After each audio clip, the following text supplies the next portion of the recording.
Well, joining me now to discuss this is the founder of the world's most influential progressive online channel, The Young Turks, a Democratic presidential hopeful. And that's Cenk Uygur. Cenk, great to have you on the programme. Thank you very much indeed for joining me. I've been following your tweets with interest this week. You've been getting increasingly angry, I think it'd be fair to say. You said, I'm now enormously frustrated by US and Israeli government's barbaric acts in Gaza. I will not be shy in sharing that opinion on Piers Morgan's show today. Why are you so frustrated? Yeah. Well, honestly, I didn't expect the framing that you put on this segment, and it's framing like that. That's disgusting. So I don't see what this has anything to do with anti-Semitism. I formed Young Turks and TYT with two Jewish friends who are some of my friends growing up. We've known each other and been brothers for over 40 years now.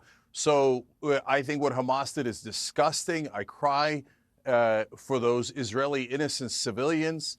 But do I see you guys crying for Palestinians? I mean, Chris Christie was just on here treating it like it's no big deal because what, Palestinian lives don't matter? I think the real bigotry here is saying that Palestinians, we can kill 3 times as many of them already. And this is the appetizer. Netanyahu and his barbaric government have not even started the entree of murder and death and mayhem they're about to do.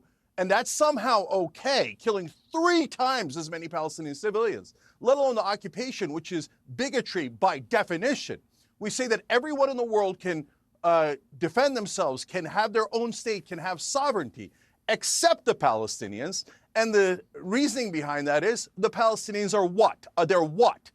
The idea is that they are savages and that Muslims are too violent and cannot control themselves, so they must be occupied for 56 brutal, disgusting years. So I've had enough of the bigotry against Muslims and Palestinians, and I need you to speak out against that instead of covering every outrageous, atrocious action of the right-wing government of Israel and going, oh, it's anti-Semitism. No, and there is global anti-Semitism. There's anti-Semitism here in this country.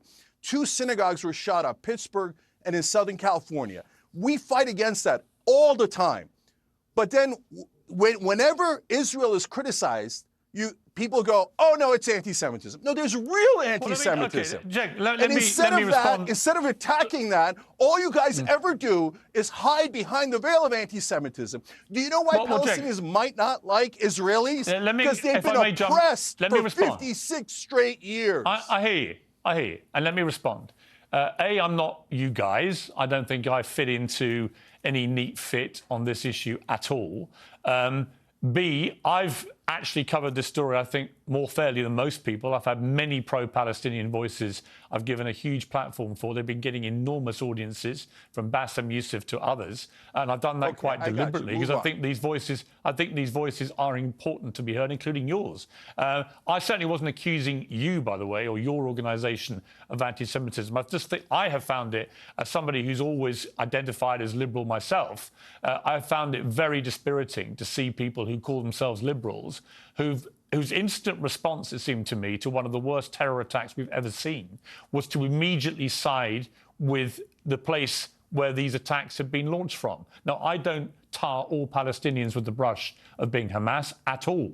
And in fact, the sooner Hamas are out of there, the better for the Palestinian people and the world. But I just think the only human response you can have is, as you did, by the way, to your credit, is it was disgusting what happened on October the 7th. Now, the question then becomes, what is a proportionate response by Israel? Not just to the terror attacks of October the 7th, but obviously there is now a huge ongoing escalation in what has been, as you rightly say, a 56-year war, effectively, in varying degrees over that period. And that's where I think I'm struggling to see how a ground invasion by Israel, with all that would entail, particularly mass deaths of Palestinian civilians, how that is going to do anything for any peaceful resolution to this. I think it will have the opposite effect. Yes. So let's take it one at a time. First of all, as you rightly point out, on Young Turks, we covered the atrocious actions of Hamas right from the get-go, and we condemned it as fully as anyone can possibly condemn it. Because not only are they killing those poor, innocent Israelis that didn't do anything, those little babies and the grandmothers, it's disgusting what they did. But on top of that, they're ruining the Palestinian cause. They've burned the moral high ground to cinders. And then on top of that, they smear all people of Muslim background like myself. And then it unleashes this bigotry of anti-Muslim bigotry throughout the world that I'm sick of. So screw Hamas and their barbarism, okay? Now, in terms of a proper reaction, yes, you need to get those hostages out. So now let's look at I'm going to suggest what to actually do. I'm going to be constructive. But first, let's look at the unconstructive solution that Israel had. Dropping bombs on residential buildings. 50 ambulances have been hit. 10 out of 25 hospitals don't operate anymore. The incubators are about to run out of energy. There's 45 babies that might die today. The parents I just read on CNN are writing the names of the kids on their calves, on their legs, so that if they are killed in a bombing and they're mutilated, they could find their bodies. Imagine writing the name of your child on their legs so that you could find them in the rubble after Israel or any government drops a bomb on them.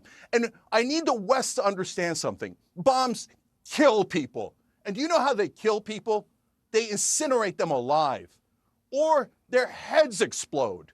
So what happened in Israel was a disaster and disgusting. But you have to be equally honest and equally outraged at the immorality of incinerating babies and grandmothers and aunts and uncles, which is what we're doing right now. America cannot keep sending aid for death and destruction. Enough of the occupation. End it today. End it today. It's monstrous. Okay, I'm going to get to the constructive solution. I completely understand your passion and your anger. I completely get this. I, like you, want to see some resolution at the end of this horror that we're witnessing. How do you get rid of Hamas if you don't do it the way Israel are currently doing it? How do you actually eradicate what has become a nihilistic ISIS-style terror group who've quite deliberately, in my estimation, committed an outrage of such appalling scale that they knew that this would goad Israel into this kind of response? So why they did that, what is motivating it, who might be putting them up to it, who's helped them prepare for this, these are all questions we don't know the answers to yet. But it seems to me that Israel could, if it's not careful, be being lured into a massive trap here. And I hope that is not the case. But I'm curious, how do you get rid of Hamas if you don't do it the way Israel is currently doing it, albeit with horrific collateral damage in the face of thousands of innocent Palestinians being caught up in the bombing? Yeah.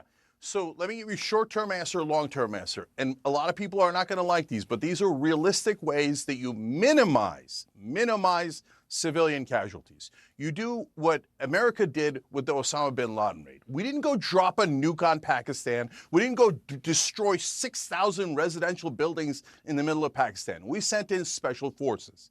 Is it more dangerous to the special forces? Of course. That's the point of special forces. Try to find the hostages. Does it look like Israel's trying to find the hostages? If I have a family member that's a hostage, I'm disgusted by what Netanyahu's doing now. How do you know they're not in the buildings you're dropping bombs on? How do you know they're not in the tunnels you're dropping bombs on? How do you know they're not in the hospitals you're dropping bombs on? So if you want the hostages rescued, every rational human being can agree this is not the way to do it. This is the way to do death and destruction for the sake of death and destruction. It's collective punishment. It's genocide against Palestinians, and the world has to speak out. So my way is not pleasant either. It involves a lot of folks dying on both sides. I understand that. Those are super hard choices. But go find Hamas. Go find the hostages. Go rescue them instead of wantonly, indiscriminately killing after killing. And let's be honest, when you drop a bomb and a kid's head explodes and a grandmother is incinerated, that is terrorism. Killing 3 times as many civilians as Hamas is terrorism. And it is the same if it is done by a government. Send in as many special forces as you got. We should send in whatever you got to actually do the job at hand instead of what Netanyahu is doing, which is to kill these people to what? Send a message. And think about how unrealistic that is. And think about why his method has a 0% chance of working. How are the Palestinians supposed to rise up against Hamas. How would they prove they're against Hamas? Hamas ended all elections. Hamas ended democracy. So how are the Palestinians supposed to cry uncle? They're already crying uncle, but it's never enough for the bloodthirsty Netanyahu. No, more death of Palestinians, more babies killed. That's what his answer is. And it's this, and the United States of America, I'm running for president here. There's no way in the world I would allow this, sending $105 billion. And it doesn't even go to Israel, Ukraine, or Taiwan. It goes to the defense contractors that bribe these greedy American politicians and then get most of that money. And so the long-term answer is 1967 borders and the biggest walls you've ever seen in your entire life. And no one's allowed to cross to either side. But the Palestinians get their state. It is unconscionable for them not to get their state. And if you're a moral person, of course you believe that the Palestinians are not the only people in the world that cannot govern themselves. If you say that, you are being, by definition, bigoted and a racist. We have to have two-state solution immediately. If 56 years of occupation and brutalizing these people is not enough, is 57 years going to be enough? Is 156 years going to be enough? I'm asking Israel, not out of hate, out of love. So many of my friends that I grew up with are Jewish. This is not good for them. This is not good for anybody. Please look into your hearts, look and be the moral people that I know you can be. I've been to Passover dinners where you pray for your oppressors. Now, it breaks my heart, but I got to tell you, you got to pray for those you are oppressing. And to say that you are not oppressing the Palestinians after brutalizing them for 56 long years, you're kidding yourself. And as a friend and an ally, I'm trying to get you to wake up and snap out of this trance. You cannot keep doing this. It is ruining your moral fiber. Cenk, Uygur, thank you very much indeed for joining me. I greatly appreciate it. I'm sorry it was your first appearance on this programme under these circumstances, but I hope it won't be your last. I think you're an important voice in this, and I do appreciate you coming on the show. Thank you very much. Thank you.